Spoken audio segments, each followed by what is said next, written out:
guys, how are you doing? This is Interview with a Crafter. Today we're here with, V from V Yarn. and I'm Kim from Chasingacorns, and we're going to be talking to V about her business today. So, V, tell us about your business and a little bit about yourself. Okay, well, I think my first listing on Etsy was in 2009, and I was dyeing for probably a year before that. So I've been dyeing for a solid chunk of time now.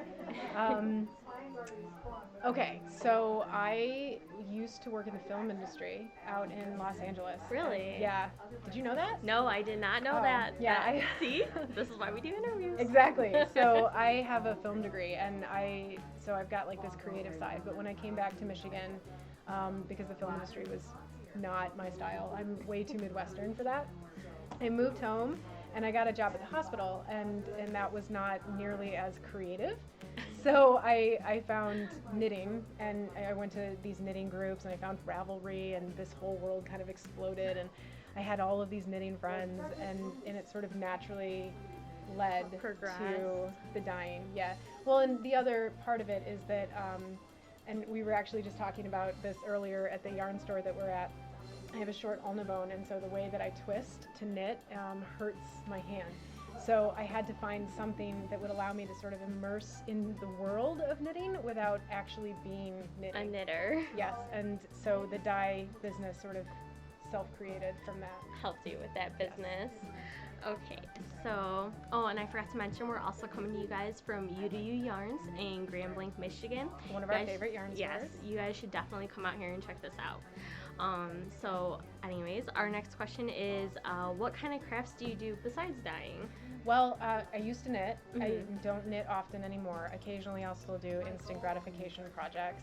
I can still crochet, so I do a lot of crocheting. I have a loom, and I intend to finish a project on my loom one day.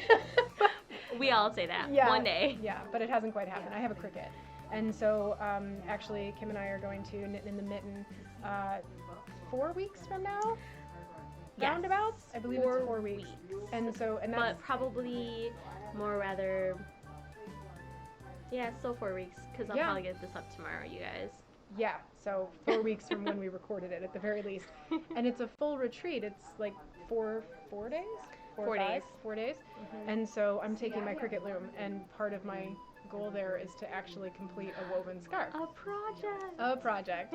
I dye, I have a spinning wheel, I have a Fantasia. And so I spend most of my time dyeing. Crafting. Yeah, but I do own a spinning wheel.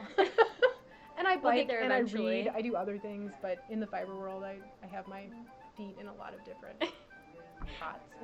As we do, it seems to be like the doorway to other crafts. Yeah, gateway drug. Yes. I wasn't gonna say that, but yes. Okay, so let's see. How did you get into dyeing? I think you already answered that one. Yeah, to an extent. So back when I started on Ravelry, I was in a group, and I'm not even going to tell you the group because it's kind of embarrassing now that we're like 8 years later. But I was in a very active group at the time that related to a certain fictional narrative, and that was very, very popular. And I met these girls. There were 9 of us at the time, and 5 of us are still really close. And one of those 9 girls lives in Royal Oak. 3 of us were actually from Michigan, even though we all met on Ravelry. And so she taught me how to dye the very first time. It was a horrible disaster. Really, like the dye didn't set. I was like, who would do this? Oh, and, no. yeah, and didn't think that I would ever actually do it. But then I started doing it just for myself to sort of get away from, you know how knitters buy yarn like crazy and spend way too much money. And stash it. Yeah. And then it grows. Yes. And I had one of those stashes, and I needed a distraction. So I started dyeing yarn partially just for me, but then it turns out that, number one, I still love knitting with other people's yarn more than my own. it happens. I know. It does. And I also still just love dyeing. So it started as this really tentative, like, I'm just going to put 1 or 2 things up on Etsy. And then I think I was on Etsy for a couple of years before I did my first booth. Well, Get thank my God big for boots. us Yeah. that she does sell it because I have a lot of it. So, yeah, when I got into the booth world, that's Mhm. when it really exploded for me. Like, I really love the booths. I really love doing trunk shows. The dyeing. And Yeah, being part of the social environment. Mhm. It's amazing how awesome knitters are. And how fast you make friends because of everything that you have in common. Yeah, like now that oh man, I don't even know how many booths I've done now. It's been years of doing booths, and we do Fiber Expo together, Mhm. and this is my first Knittin in the Mitten coming up in 4 weeks, and then we did a trunk show at UDU. Yes, which we will be doing again Yes. in a couple weeks, November 19th. We're going to be here, which actually the yarn in front of us is the yarn for the projects. So we're doing a collaboration for that. And There'll be kits with her bags and my yarn and patterns chosen and sold by the store. Right. And So sneak peek, you guys. yes. This is maybe Nintendo themed, and this might have to do with a television show that has the word orange in it. Game of Thrones, and The Walking Dead. And there might be an additional one, but these for sure. Oh, For there right now. definitely will be one additional one, but there might be two. So those will have to be surprises for Those you will guys. be surprises. Yep. And they're going to be partially exclusive. At least the kits, I think, are going to be exclusive To UDU yarns. to UDU yarns. The kit combination, meaning you can't buy them together unless you're here. Exactly. Yep. So, but let's get back to the interview. Yes. So, your favorite dye techniques and methods, or your favorite types of dye. Okay, so I mostly crockpot dye. That's my favorite. Main method. I also microwave dye. Oh, okay. I've tried sun dyeing, not very successfully my first time. And the very first time, the disastrous time, was actually a dishwasher dye. Oh my. It did not go well. Yeah. But I you cannot can see you that can dye ending up in your well. dishwasher. It just isn't as easy as crockpot dyeing. As far as dyes go, I think something that's a little bit weird about me is I mostly dye with primaries. That's And not weird. it's a little weird because Why? I like to keep my stock of dye colors really minimal. But then you can mix anything. And then from you your can mix primaries. anything. See? Yeah. This is why you need color theory, people. Exactly. Yep. Warm, cold. How to make brown. Always Right. fun. Yeah. Sometimes I cheat and just buy brown. Mud's very easy to make for me. So I dye mostly in primaries, and I just mix as I go. Mm-hmm. I don't use a one singular brand. I do like Jacquard and Dharma, and I occasionally will complement things with food coloring from time to time. Yep, just to add a little bit of Spice? Yeah. Spice to your life? Yeah, Spice Girls reference for the win. So, how did you learn to dye then? On my own Besides and your online. class? Yeah, no, almost every craft that I've had, the disastrous class, almost every craft that I do, I've self-taught. So I self-taught myself to knit, and my mother taught me to crochet when I was like 7, so that one was cheating. But That's not cheating. yeah, the loom, the weaving, I sit down and I actually look at tutorials. I don't even have the patience to watch like videos. The whole thing. So, yeah, I have a very limited attention span. So I self-taught beyond that first class with my friend. I self-taught myself to dye, just reading online how other people did it. Oh, nice. And then experimenting and see what works for you. Yeah. Yeah, your favorite methods, basically. Yeah. Oh, God. Well, what inspires you to dye? Well, the thing of my business, is it a motto? I don't know. A motto? Maybe. We're gonna go with a motto. Yeah, we'll go with motto. My thing on my banner is let your inner geek out. So a good portion when I'm not feeling lazy and just dyeing based on color because I lost all creativity after 8 or 9 years of dyeing, I dye based on geekdoms. So I've got a lot of Harry Potter colorways, a lot of Game of Thrones. I'm a huge Buffy fan. Lord of the Rings. Buffy. It's a little dated now, but still worth the effort. Stranger Things. I really loved Stranger Things. Yes, great TV Star show. Trek, Star Wars. Have you seen the new episode of Westworld coming up? No. Oh my, you should definitely check Okay, it out. I'll add it to my list. Check it out. Yeah, and actually, when we were here for the trunk show at UU, there were a lot of suggestions for shows that I've been trying to catch up on. So I have some brand new. It kind of leaves the geek world a little bit, but Parks and Rec. I have got some new Parks and Rec colorways from the women here at the store. TV show recommendations. Yes. You know. Yeah. Everyone loves those. I wish I had more time to watch TV. All right, let's see. What else do we have left? Oh, do you have any advice for people who want to get into dyeing? It's interesting because for me it was a very slow roll. Like I started with knit pick spaces, bare yarn, and then you're not dealing in the wholesale world, and you can just buy some individual skeins. I'm assuming it's still that way. I don't buy knit picks anymore.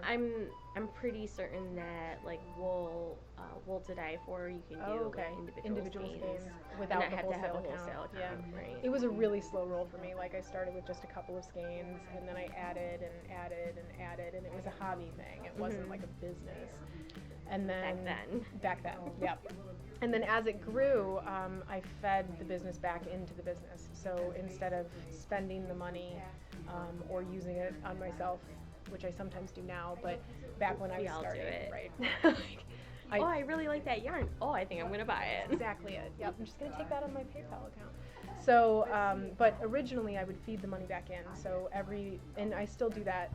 Like every booth, I do one major equipment upgrade. That's smart. Yeah. Every booth. Or if I don't know what I want, I'll set money aside from the booth for when I do want something. Or actually, one of the things I want next is like a trailer. So that's going to be a couple booth waiting period to have enough for that. I was gonna say, I'm like, you probably could make that in one show, but you might want to build up to that one. A little bit, yeah. The booth equipment was actually, I think, the major expense.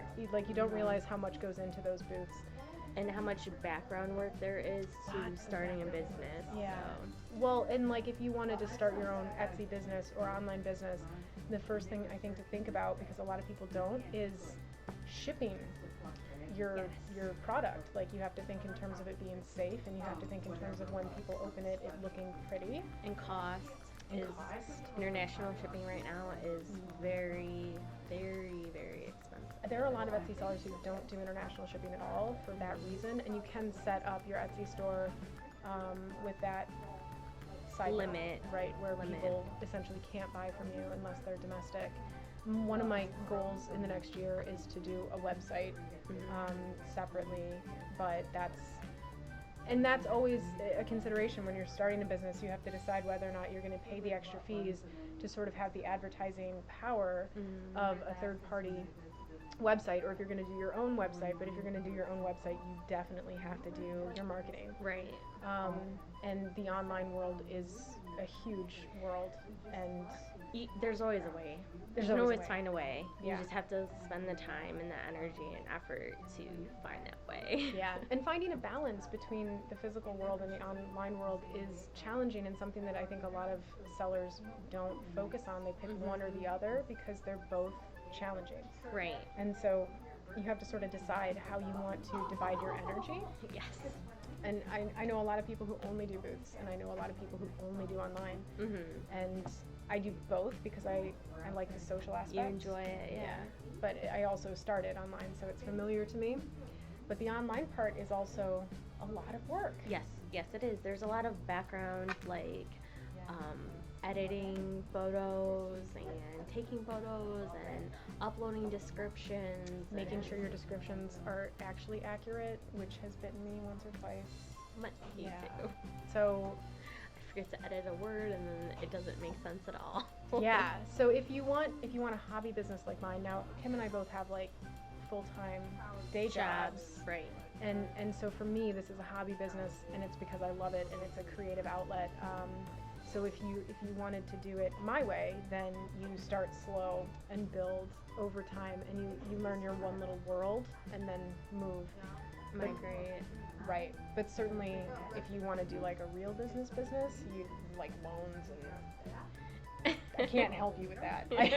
I did mine very slowly, but I can't let it go. Like it would make my life, I think, a lot easier to let go of the yarn dyeing business. but it's the one thing in my life that's totally mine, like 100% me. Right. And it's an expression of me, and I have met some of my favorite people on earth by doing this. And so I wouldn't give it up for the world. Right. Yeah. So as you mentioned, this isn't your full-time job, right? So what do you do in your non-fun world? I'm a fellowship coordinator and a division administrator for the gynecologic oncology division. That's a mouthful. At the hospital, yeah. The fellowship coordinator part is actually for the Department of OB-GYN, and then the administration part is for a division within that, but not as creative. It's hence the creative outlet. Yeah, I mean, it's I have to think a lot at my job, which now I should also point out that when I started this yarn dyeing business, I had a much simpler job. So I had the sort of intellectual room to take it in. Create, yeah. Whereas now I think I would struggle to start a business with my current job. Yeah. But I can keep it going. And you do work full time, right? I do. Yeah. More than full time, much like you, I think. It's very. We have a lot in common. We even are wearing the very same similar. color. I didn't even notice that. That's kind of funny. Yeah, we're adorable. Yeah, pretty much. Yeah, because we love each other. We do indeed. So, can you tell us what other events that you have coming up? Yeah, all of them are pretty much with you thus far. Yes, they which are. Works now that really I think well. About that. Yep. So we've got in 2 weeks we're doing Fiber Expo in Ann Arbor. Mm-hmm. I pretty much consistently do that. Which is the actual dates of that is the. Sorry, I'm looking at my phone. Is that? Let me pull it up so we're giving you guys the correct information. It is the 22nd and the 23rd. And the thing about Fiber Expo, if you've never been to Fiber Expo, is that they've got camels at the October one if they're not ill. Humphrey and Gunther, I believe. They're so cool. Like they do this. And you don't realize how tall a camel is until you're standing right next to it and it's still towering over you. It's the best. You know, I'm keeping that whole I know. as long as you did that. I'm keeping that in there. It really, you could stare at them for like an hour though. They're so cool. And they've got Angora bunnies and alpaca. Which are very cute. They do sheep shearing. They do. There's a vendor who does needle felting, and they bring this little, like you can felt a bookmark. Oh yes, the make and takes. Make and takes. Yeah, and they do classes, wet felting, basket making, like all sorts of things. It's in a warehouse. It's on the Ann Arbor Fairgrounds, and I think it's $4 or $5 to get in. I think it's $5. $5 now. $5. And it's great because there's so much there. And then 2 weeks after that, we're doing Knittin in the Mitten. Which is, the dates for Knittin in the Mitten is the 3rd, 4th, 5th, and 6th of November. And actually, Kim, you would be better at talking about that because this is my first time. Right. So Knittin in the Mitten is a 4 or 5 day retreat. It's held in, this year it's held in, I'm so sorry, I'm blanking. I'll put it right down here, I promise, all the information. Yeah, it's full right now, but maybe next year you can get in. It's at a new place this year, which has like on-housing dorms and such. So you have the option to stay at the facility or stay off campus, which is what we're actually doing. We're actually doing together, so it'll be fun. With 2 of our friends. Yes, and 2 of our friends. My booth partner Knox and our friend Dana, who of is Ice Melon's Dash. Right, and you guys have heard me talk about her multiple times. Because she's awesome. Yes. But anyway, so there's lots of events to do. Like, nothing is demanding. So if you want to take a class, you can take a class.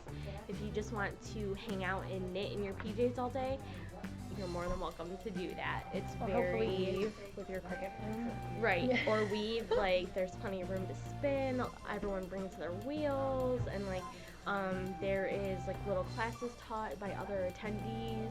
So like nothing is like scheduled in a manner that you have to do it if you don't want to do it. AKA relaxing. Right, exactly. What they want to do. Yep. So, and market is held every year on Saturday. It's only a couple hours, so it's a total mad rush to get what you want. I'm But a little it's nervous totally about worth that. it. Totally worth it. Sorry, I was shaking the table, you guys.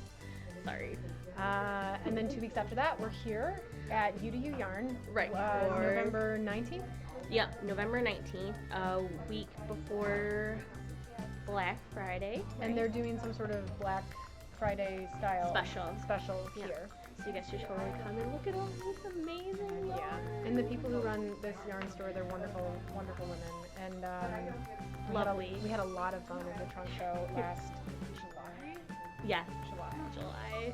And then it's Christmas, so I'm gonna take December off. But Me too. And then we'll have Wine and Wool in January. January. The applications haven't gone up yet, but I'm assuming that I'll get a spot.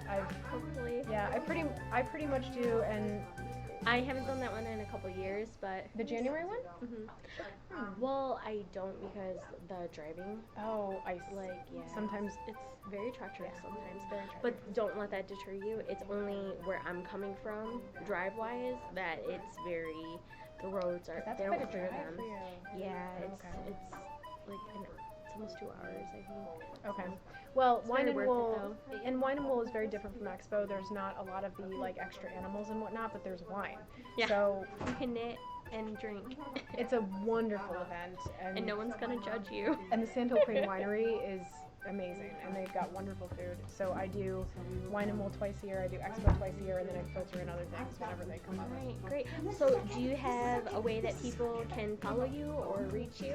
Yeah, so my Etsy store is vberry.etsy.com, Okay. and I'm on Instagram. I don't know my name on It's Instagram. Vclin. Is it? Okay, great. Okay.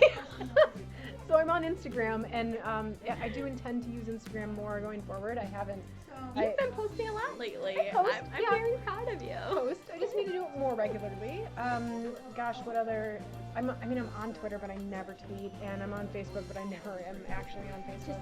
Just use Instagram and do all 3 platforms at the same time. Yeah, I have a mailing list. If you want Good to social reach out. media tip. Just Oh, use one and post all. I'm vberry on Ravelry, and Yes. I have a group on Ravelry. It's VYarn. I think I've got like 112 or something members, and they're very loyal. And That's awesome though. if any of you see this podcast, I love you.